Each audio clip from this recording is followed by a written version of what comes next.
kuchechi kunoku hatitende kuti chegumi chinofanirwa kupiwa muprofita. Hatitende kudaro. I don't believe in that. Handitende kuti you must give me tithe so that I can go and buy luxurious houses. I don't believe in that. I believe kuti chegumi ndechamwari. Saka zvachiri chamwari chegumi pane mabasa anomirira Mwari kana takaungana kudai. Rimwe rebasa racho nderekuti tiende mucommunity tinoshanda nevana vari padisadvantage panguva ino tichivabatsira. Mapanzwisisa ka? Isu hatina akaundi yechegumi. Handibhilive kuti unofanirwa kundipa chegumi. Ndinobhiliva kuti chegumi chako tinofanirwa kubatana iwewe neni toona pane need toendesa chegumi ichocho musociety. Ndo zvandinongotendawo inini. Ndiri kutaura zvandinotenda inini. Mapanzwisisa ka? Ndiri kutaura zvangu zvandinodii. Ini ndinotenda kuti munhu wese anotambira mari less than 500 haafanirwi kubvisa chegumi muchechi nekuti paari patori nenid.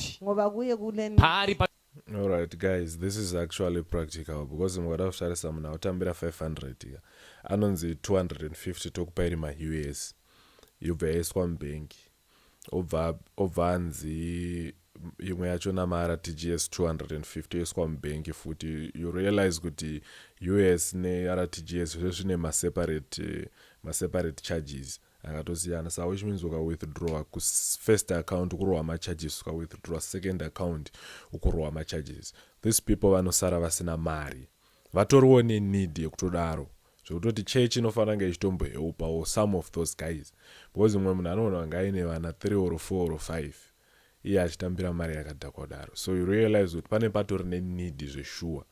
So vanhu vakadaro havafanira kunge vachitotorerwa in the name of mukapa tithe munozopfuma. Tichazodiscussa about that nyaya yekuti ukapa tithe unozopfuma.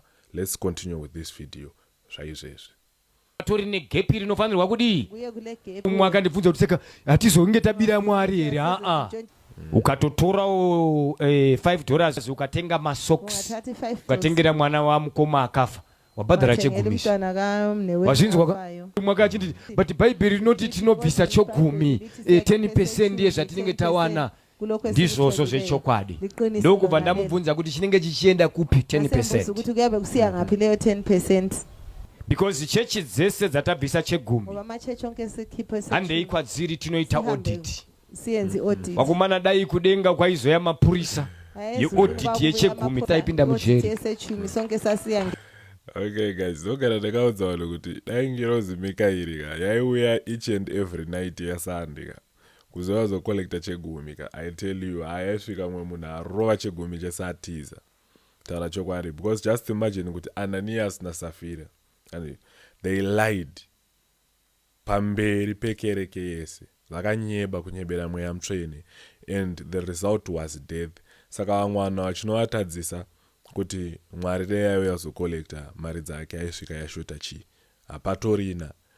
The reason why vanhu ava vari so driven vaine passion yekukunyasokuparidzirai vaine simba rakanyanya about chegumi is because they know kuti chegumi chiri kuya mupokas mavo handiti. For those who don't know me, my name is God K. This is the God K TV. Kana usati wa follower, please do follow. Kana usati wa subscriber ku YouTube, please ndokumbirisa one mweya wa Mwari, do subscribe because I will be posting videos like these each and every day. And kupotsei vanofarira tumakuwa tonishitika pa social media toite tumagossip begre nyaya dzacho tinadzo vanofarira zvekunamata tenchokandira every update inongoita kuti yosasarire mashure. I will be posting you all of that. So let's continue with our video. Timbonzwa kuti Prophet Miracle po vari kuti kudii pana dai kwaizoya audit inobva kuna Mwari taipinda mujeri. Waiona iyi inouya yobva yanzi tithe. Ndabvisa tithe yangu ndobva ndaenda. Mari yandabatisa mufundisi ndawabatisa in trust. Haisi yawo. Ayisiyo yami. Ndawapa inishi Ngimnike imari yapinda mu trust. imali engene ku trust. Kana ndawapa ndichiti ndeye tithe. Nxa ngimnikile nsithi ngiye tithe. Imari yapinda muchi trust. Saka mari ikapinda mu trust account. Ngena ku trust account. Inofanirwa kushanda. Imeli sevenze. Zvinofanirwa kuita nechi ni trust. Saka whether iwewe kumba kwako hauna chikafu, Noma wena ulawo. unofanirwa kunorara nenzara asi uinayo 20. Kodwa ulayi 20. Zvino izvozvo hazvisi kuitika Nje nhasi. khonokho akwenzakali namhla. Mapaona ka? Mufundisi wanofanirwa kutorara nenzara. Umfundisi umelala Kozi mari yandavapa iyi ndaisiya in trust. Saka muri kupaona ka? Zvino kana Mwari mazuva ano havasi kuona kana $2. Ndimngatholi noma $2. Saka mutrust muri kupinda mari yobva yasara marecords chete. Sokusala Mufundisi obva wachitobva apa obva watenda obva warwa yese 20. Sechaya yonke i-20. Havasi kuzo Guys, ndambopinda this other church yekuti tengoti tichibva kuchurch mufundisi aibva watotuma mwana wavo kuna treasurer kuti chimbonopiwa mari tiite skillful kusvikirawo treasurer one rimwe zuva akazongoti torai mabhuku enyu because handingangogara nemabhuku aringori marecords iwo asina mari. So what this guy is saying is actually true, guys. Zvinhu zvinotoitika. Musatarise mafundisi enyu aya neziso reutsvene to such an extent whereby you'll be blinded kuma practical issues anenge achitoitika mukurarama. Doti yawo $2. Kawazithe yake $2. Saka kereke yedu yaimira yakadai. Tikaita offering pachechi inofanirwa kutoshedzerwa. Muri kumbozvinzwa zvichedzerwa ere mazuva ano machechi?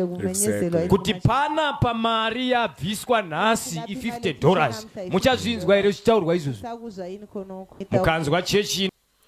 Right, he is actually telling the truth. Ini ndakakurira muchechi yanzi beside Apostolic Church. Paiti pakaiswa offering yaidaidzirwa, yaitowekwa pamberi pechechi, yaiiswa muchibasket chakadai. Then yodirwa, vakomana otanga kuverenga paside, yobva yatonyorwa pasi, yobva yadaidzirwa kunzi offering yedu iyi tawana mari yakati, yobva yatotorwa ipapo, yobva yatoiswa mumaoko atreasurer, vanhu vese vakatarisa. So this is actually true. Inototaura kuti ngatiuyeitise mupiro yobviswa. Mupiro yobva yawerengwa yobva yadeclarewa kuti mupiro yanhasi i1000. Mukanzwawo chechi yakadaro munouya ndiendesewo yangu. Mazuva ano inongonzi mupiro. Yonyararwa. Bhegi robva ratodzvanyiwa romupiro. Isikhwama sesivalo esomnike. Chatopera zvakadii. Kana muri panapa ina handidi chi chegumi chenyu ndira kuti uye uchinditaurira kuti mufundisi kumaraini kwangu uku kune akafirwa. Chembere iri kugara isina door. Haina vana yasara iri yega. Saka ndaenda ndikanotenga door. Yes. Ini ndauya kuzokupai receipt door randikosta $20. Iwo unondigira chi receipt yezvawaita. Ndowerenga kuti ndo tithe yani yako iyo yanditika. Hallelujah. So you find out, guys, this is actually practical. Shukutaurwa na prophet Miracle. It's actually practical. Inini, I would side with that. So that concludes the end of our video. Thank you for watching, guys. Thank you so much.